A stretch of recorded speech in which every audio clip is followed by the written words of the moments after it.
everyone, class is very much in session. My name is Jack from Cultaholic.com, and it's time to look at Raw from right up on the high altitude hills, the Rocky Mountain, Denver. Raw was in Denver this week, and we're going to grade each segment. You know the drill.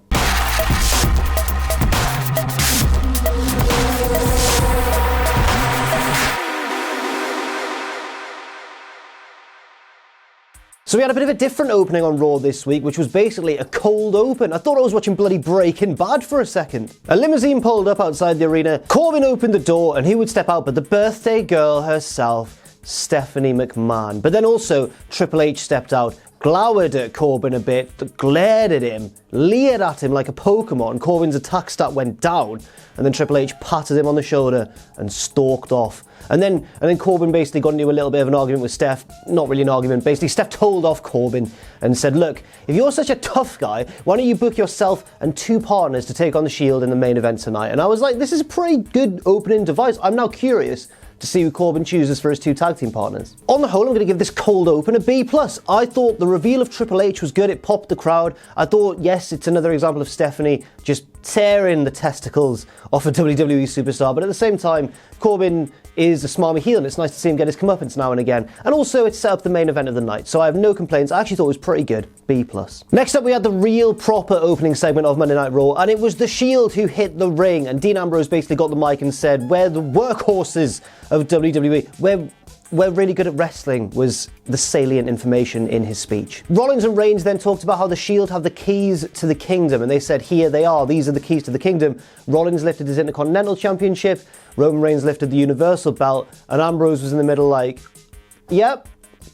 Yeah, cool. Well, yep, good one, guys. Well done. Baron Corbin then came out and said, you know what, me and my two tag partners are going to kick your asses later on in the main event. And also, no one in the locker room likes you. And then as if to prove that point, we got the three dogs of war, Strowman and Ziggler and Drew, who I thought two of them would be Baron Corbin's tag partners, but it turns out they weren't, which made me a little bit more excited for the main event, actually. The three heels then took turns on the mic, kind of tempting Dean Ambrose over to the dark side, saying, you know what, you're the only one without a title.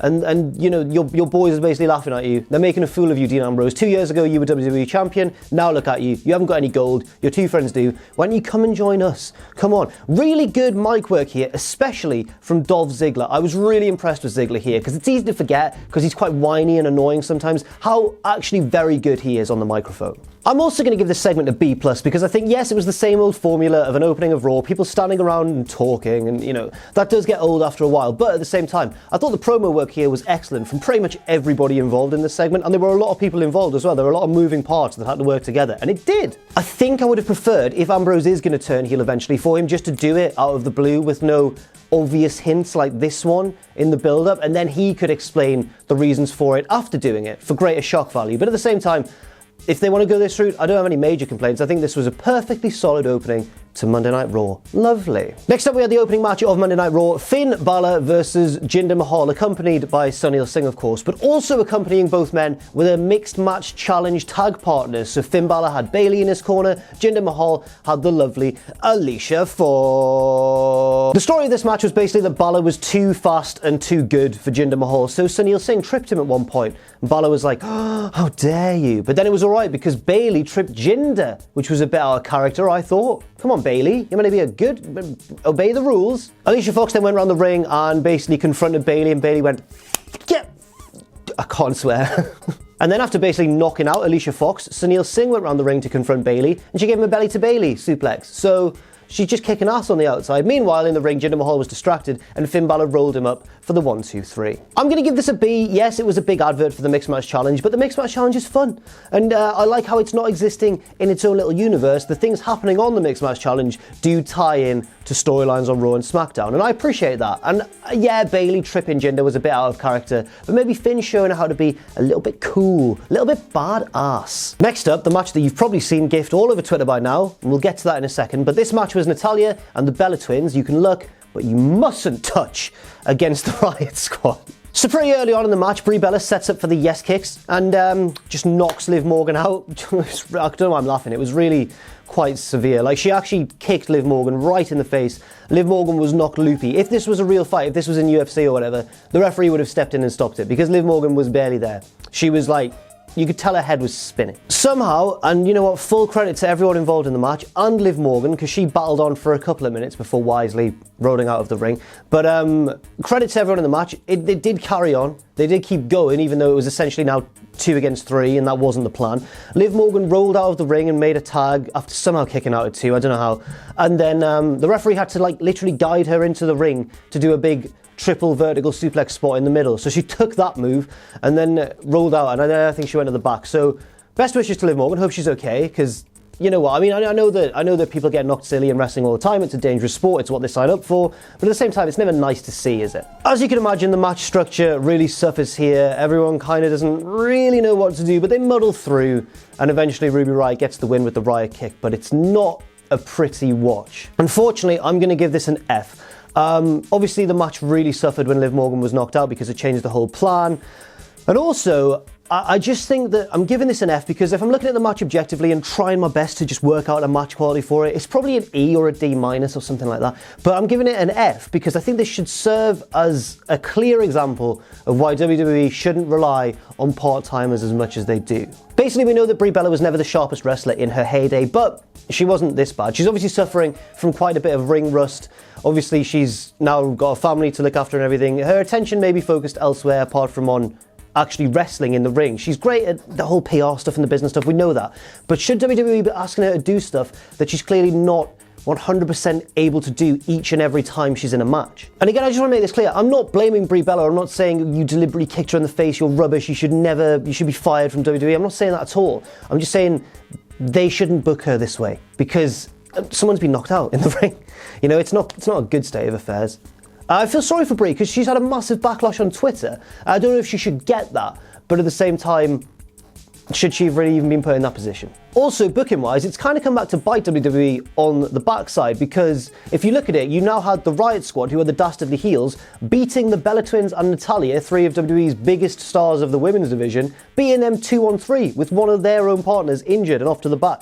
So now the Riott Squad look really brave and good, and the Bella Twins look a bit rubbish. So it's not really worked out for them very well. So that a combination of the decision to have Brie Bella in matches so regularly when she can't really do it, and the booking and everything gives this an F grade, I'm afraid. Next up was the Connor's Cure segment, and it was quite long, but at the same time, I don't want to grade this. It's not the sort of thing you can grade. It's just a wonderful cause that WWE seem to have a very good interest in raising money for, so fair play. Next up, Chad Gable versus Konnor from the Ascension. He beat Victor last week, and he lost to Konnor for no reason. Clean, in the middle of the ring, and Bobby Roode was on the outside going, I'm giving this a D. I really hated the booking here because the story so far has been that Chad Gable has been an overly enthusiastic but very effective tag partner to Bobby Roode. He helped Roode beat the Ascension in I think a couple of tag matches. Yes, he blind tagged in and made a bit of a nuisance of himself, but he was the main spark in that team. Then he beat Victor clean on Monday Night Raw. Really great, impressive victory for Chad Gable. Now we're being told he's not actually that good, lads. He's just lost to Konnor. Absolutely clean as a whistle. Look at him, he's rubbish, he's small, he's under 6 foot. Next up, the match of the night for me, the Raw Tag Team Championship match between the champions Drew McIntyre and Dolph Ziggler and the challengers, maybe one of the best tag teams in the world. I love them, the Revival. It was weird seeing the Revival wrestle babyface, but that's exactly what they did here, and they were both Dash and Dawson were wrestling their socks off. They were clearly all out to impress here. And yes, they lost the match eventually, spoiler, with the zigzag Claymore combination, so Ziggler and McIntyre retained. But I was so impressed with the Revival here. I thought they really did themselves proud, and I hope that this performance leads to greater opportunities for them a little further down the line. As I said, I really enjoyed this match. I'm going to give it an A-. I thought it was comfortably the best match of the night. Loved what the Revival did here. Also, Ziggler and Drew did really well too. So I just hope the Revival get a shot at those tag belts in future. But I can see why they've been forced to take a little step back for now. Next up, a combination of, you know when WWE kind of just mash 2 superstar segments together to form like a weird special mutated segment, like those alien babies you got in junior school, and you'd put 2 of them together in a pod, and then you'd put it in like the airing cupboard, and in the morning, hopefully they would have made a baby, but they never did. They never did. Well, this was kind of like that, in a way. It was Kevin Owens, the Kevin Owens Show, mashed up with Elias's typical in-ring concert. Although Elias did say, Denver, Colorado, you don't deserve a concert from me. Then Owens introduced his guest for the evening, Lio Rush, who was hesitant, understandably, to get in the ring. And then the heels went, no, Lio, come on, come down, it's all right, we've got a seat for you, mate, a special seat. It was a seat with a booster seat on top of it, because Lio Rush is really small. Ha! The joke is that he's short. But no, honestly, this segment was pretty good because then Lio Rush, basically what you got is three really charismatic guys all trading insults. So you had Lio on one side, Elias and KO on the other side. And then Lio went, right, I'm going to come down to the ring now, but not before I introduce my mate and Denver's own Bobby Lashley. And Bobby Lashley got a huge pop because it was in his hometown, yes. But it's proof that Lio Rush can manufacture a bit of hype for Bobby Lashley. And that's really useful for him. I'm going to give this a B+. I have no major complaints with this, but let's see how the match did after it, because this led to Elias versus Bobby Lashley. Right, so Elias versus Bobby Lashley was... I'll read my notes. I'll tell you exactly what I've got here. Not that good a match, TBH.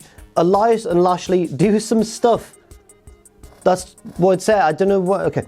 They then spill to the outside, and Owens chases Rush around the ring, then accidentally knees Lashley as he's running around, which leads to a DQ. So basically, Owens accidentally cost his team, but they didn't really care because they just wanted to beat up Lio Rush. He did some parkour and some stuff to evade them, and then Bobby Lashley saved him when it looked like he was going to get his ass kicked. I'm going to give this match a C-. It was fine. Nothing major happened, but then afterwards, I have a little bit of a problem with Lio Rush's booking here because Lio Rush has been running around and escaping people with very nimble, very impressive gymnastic stuff, but rarely getting in any offense of his own. He is clearly terrified of larger men like Elias and Kevin Owens, and if he's so terrified and helpless against main roster superstars, but he's so strong and cool on 205 Live, does that mean that all of 205 Live are meant to be far inferior to the main roster Raw superstars? And if so, that's a massive shame, because they're legitimately some of the most impressive wrestlers on the roster. Next up, a very short match between Nia Jax and Alicia Fox. It was short, sort of basic stuff, a little bit sloppy in places, but Nia Jax picked up the win with a Samoan drop. I'm going to give it a C-. I thought that it wasn't that enjoyable, but it was the right booking decision, and Nia Jax continues on her return mini push of sorts. And next up, the main event, basically, it was the Shield versus Corbin and two partners of his choosing, and they were the Authors of Pain. But before the match, Baron Corbin cut a little mini promo, and it was, to be fair, not a promo that I enjoyed because I was kind of screaming when he said it, show, don't tell. Show, don't tell storytelling. Corbin was going, we all know that you're going to turn on them, Dean. We all know. And for me, that just rammed the point home too obviously that we're meant to expect a Dean Ambrose heel turn, which therefore, for any experienced watcher of wrestling, made it too obvious that Dean wasn't going to turn. Do you know what I mean? It wasn't like the opening segment where they were planting the seeds. It was more Corbin just battering the point into our heads. Anyway, the match itself was pretty damn good. I mean, the Shield obviously have a good record in six-man tag matches. That's how they made their name back in the day. And it was great to see them here as well, flying all over the place. There were lots of dives and stuff, good dives, not Nikki Bella dives. Roman Reigns picked up the victory with a big spear onto Baron Corbin. And then afterwards, we had a nice little bit where Dean Ambrose was on the floor outside the ring, having done a dive or something to the outside. And Seth and Roman were celebrating in the ring alone without him. And he looked up at the ramp, and there was Ziggler, Drew, and Strowman. And he thought, no. And then he got back in the ring and celebrated with the Shield. It led to a nice pop, but it leads to also an uncertain future for the Shield boys. And I really like that. I like that little ending of Raw. So for an overall grade for Raw from Denver, Colorado, I'm going to give it, it's a hard one because it was a show of extremes. Everything was either pretty fun, like the tag title match or the main event, or it was like terrible, like Brie Bella accidentally knocking out Liv Morgan, or like Chad Gable losing for no reason, that sort of thing. So it was a show filled with extremes, but I think on the whole I'm going to give it a B-. I was torn between a C+ and a B- because I do genuinely think there was more good on this show than there was bad, even though the bad was bad. But I think that the good kind of outweighed it a little bit. I wasn't sure whether to give it a B- or a C+, but I went for the B-. I rounded it up because I thought the opening and the closing segments of Raw were good. And for me, that wrapped it all together in a neat little package. So a better Raw than I think we saw last week for certain. But will SmackDown top it yet again tomorrow? I guess we'll find out, but that's been graded from Raw in Denver, Colorado. Thank you very much for watching. I've been Jack from Cultaholic.com. If you want to, you can follow me on Twitter at JackTheJobber. You can follow all of us at Cultaholic. And check out our Patreon as well if you want, patreon.com/Cultaholic. And if you haven't already, please do not forget to hit that subscribe button and to join us.